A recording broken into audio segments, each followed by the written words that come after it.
think about the searches that are super targeted to people that want your services or your clients. So that's the pivot you want to think about, but people are still Googling. Let me tell you, like ChatGPT hasn't affected this. People still want a link. They still want to read more, and they still want to read from a real human, even if AI wrote it. We'll talk about that more because you can do that. But I'll tell you something that occurred because of this rift in trust. And what happened in trust was that it left three major market sectors. So it left the government, nonprofit, and the media. You can see this in a study by Edelman.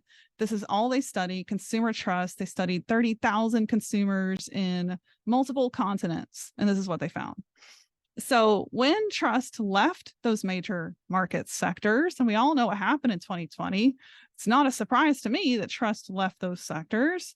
It went somewhere else. Guess where it went? The entrepreneur, the small business owner. This was incredible. Trust was actually at an all-time high. So we're on the heels of that shift. That has never happened before in history, where we've actually had trust leave major markets that had control of consumer trust and the opportunity to actually have more trust from our consumer by default than a nonprofit would, the media would, or the government would.